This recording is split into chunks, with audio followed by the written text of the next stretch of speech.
time to go.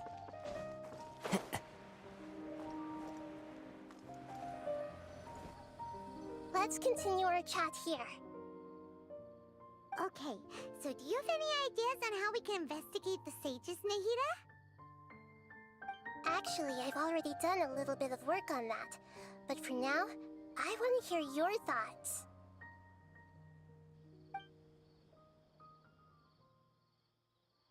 I've already tried that.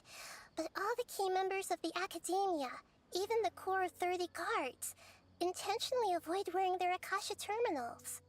It seems that from the very beginning, they've been guarding against info leaks from the Akasha. Of course, it could also be because they're wary of me. Have you already caught the sage's attention? I'm guessing not yet, but distrusting me would make perfect sense if they've ever paid attention to the urban legends about me. In any case, I probably can't take over their minds directly.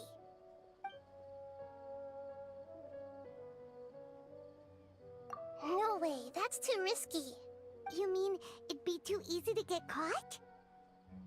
No, it's not that. We shouldn't involve innocent students in this, as doing that would be ignoring the safety of my people for my own selfish goals. How is that any different from what the sages are doing? That's a good point. Spoken like the god of Sumeru. We're in the dark as of now. Since we still don't know anything about their goals, any rash move could tip them off and lead to terrible consequences. After all, every person in Sumeru City is one of their hostages. Are we really out of ideas? Nahida, you're super smart, so you already have something in mind, right? Don't keep us in suspense. Spill the beans already. According to a popular theory from the Vahumana Darshan of the Academia, rejecting impractical motions at the beginning of a planning session will give more weight to the actual proposal. Okay, but aren't you the god of wisdom? You don't have to use that kind of gimmick to make us take your ideas seriously.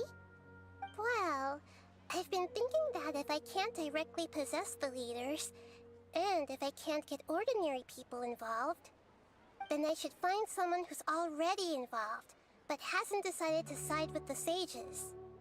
You're saying we should recruit a spy? That does sound like it could work. Oh, before coming back, we met someone named Alhaitham. He seems like he acts alone, and he likes doing stuff behind the Academia's back. They probably aren't in cahoots. Actually, I already have someone in mind. Do you still remember that female scholar named Setaria? Setaria. Paimon remembers now.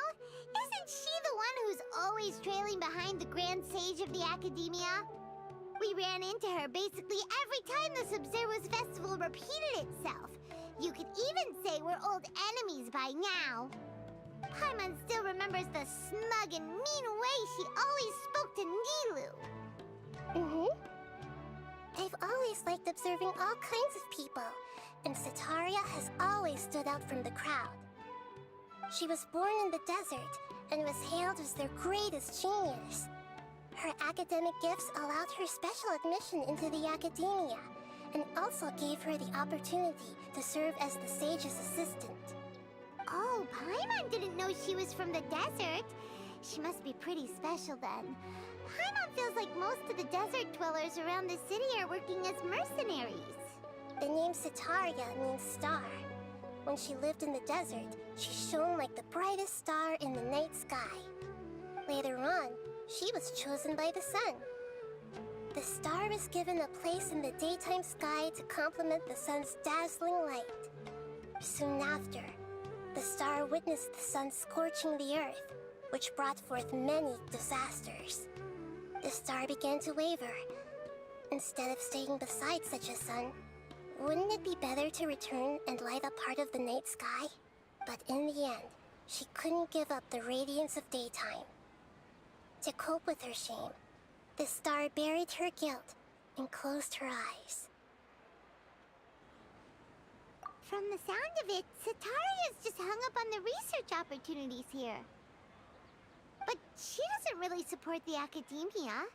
She still feels guilty about not doing more for the desert, right? She's just running away from her problems. Indeed. When they are presented with complex moral issues, many people will simply plug their ears and go with the flow until the problem can't be fixed anymore.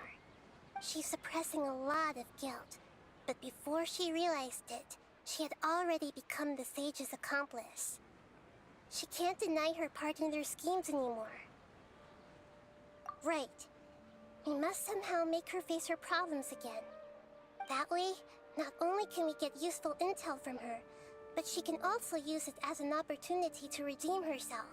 From my past observations, Setaria will take a day off from the academia every 10 days to do some shopping in the city. Tomorrow afternoon just happens to be a shopping day for her. That'll be our chance.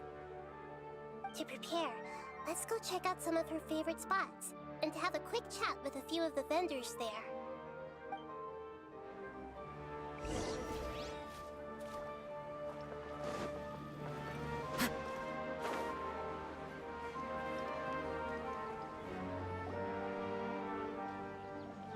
This should be Setaria's favorite fortune-telling spot. So should we ask the fortune teller about Setaria? No, I already have enough information on Setaria. The most important thing now is for you to pay attention to the vendor's talking style and key characteristics. Talking style and key characteristics? My poor lost lambs, have you become troubled over your fates? The divine voice of wisdom often echoes between mine ears. If thou be blessed today by the gods, I may be able to show you the way. Huh? Really? Nahida, you've been whispering things to her? Shh! My friend here has some doubts regarding her future. Can we get a fortune reading for her? Of course, of course. In that case...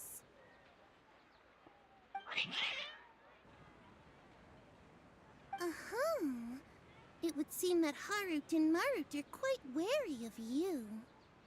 Perhaps, at some time in the past, you have somehow offended the gods. Only mocking the god of Animo, questioning the Lord of Geo's financial savviness, and brawling with the god of Electro. Do those count? Oh, nothing.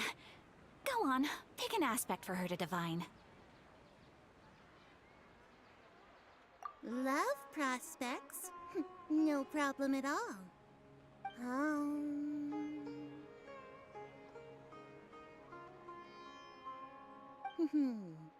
The gods have spoken. The truth shall be revealed. One who is fated to cross your path will appear on... Huh? So many people will fall for you. How could that be? Harut, Marut, did you two spoil my divination? I've never read a fortune so absurd. Actually, Paimon thinks this is probably the most accurate fortune-telling you've ever done. I admit that the orientation of today's celestial matrix is, suboptimal. As such, there will be no charge. Is that so? Well, that can't be helped. If you were to bring some food offerings for Harut and Marut on your next visit, perhaps they could help you reverse the wheels of fate.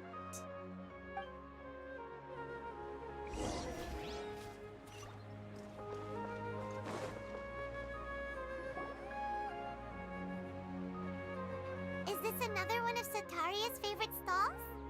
Yep, it belongs to a king.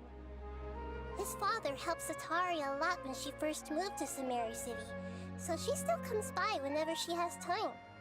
When I start talking with him, listen carefully to the details of our conversation.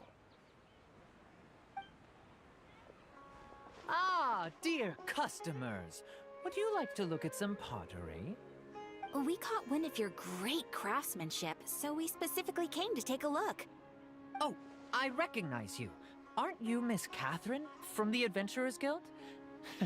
Sounds like I'm in for some big business. Speaking of, where did you learn this trade? I suppose you could say it all started with my dad. He's a mason by trade, but I picked up an interest in clay while apprenticing for him. After that, I began making pottery by myself in secret, and I simply changed trades when my works turned out well. Although it's a pity that I'm no longer making much use of the knowledge provided to me by the Akasha. That's nice. You're making a living doing something you love. So is your father still working as a mason? Oh no, not anymore. A few years back, he fell from a roof and broke his leg. Since he had already saved enough mora over all these years, he's just enjoying the retired life in Port Ormos nowadays. I see. We wish him peace and happiness in his retirement. I'll have someone in charge of logistics at the guild come by another day for some goods. We'll leave you to it. Take care now. No problem. Rest easy, all our goods are sure to meet your every need.